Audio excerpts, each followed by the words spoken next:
What are the benefits shifting from traditional internal audit to risk and advisory services? And why is it important for internal audit departments to make this shift? The benefits are to the management of the organization because you're getting more assurance on more areas, on things that really matter to more of the management. I'm an audit committee chair myself, and I find that as a board director, I'm getting a better class of assurance, I'm being told about more things.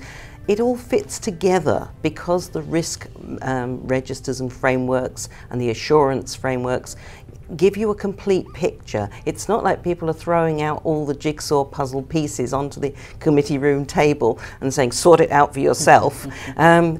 The auditors are clever enough to spread it out and show what the picture is, give you an overall view, and that's very useful. And of course, in terms of internal auditors, it's very valuable to us because we have a career now that is much more interesting than just going around with a green pen.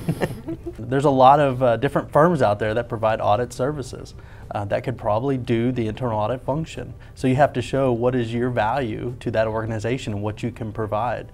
Knowing the organization, knowing how things work, and being able to provide different projects and assurance services across the board is very important. Yeah, and I think in our case, the board and the audit committee, and I have continual communication with the audit committee chairman, and the question's always, tell me what I don't know, or tell me what it is that I need to know. Mm-hmm. They don't want to know about the financial controls. They assume that that's taken care of. If not, then we'd be telling them. Mm-hmm. But they want to know about what are the areas that we need to be paying other attention to. Mm-hmm. Why are some organizations not making the shift, and what do you think is holding them back? Well, I think that there are some organisations, and I've come across quite a lot of them in the UK public sector, where they haven't got a great deal of money. So they have perhaps a very impoverished management and an impoverished view of internal audit, and they hire cheap and they don't get very good people. And I think that's probably a problem in many industries. I think the reasons vary across the board. It could be from anything from tone at the top. Does executive want that? Is that what they want, or do they want that traditional approach? Or is it the people that are in those positions in internal audit don't know how to move forward, how to get past what they've known how to do all their life?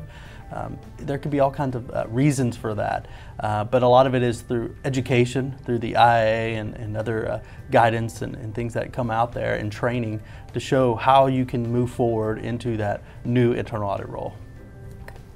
Yeah, I would agree that one of the main reasons would be resource. Knowing that the value is there, so if we're going to invest money into this additional resource, are we going to get the payback that we need? And I think a lot of it just comes to a comfort level. If you have, say, board members that have been around for a number of years that aren't used to the new way of internal audit and being able to help out, there's a level of discomfort into internal audit going to areas that they shouldn't be or traditionally have not been. There's also a level of, if we allow you to go into these other areas, are you still going to provide us the comfort that we need on the other areas?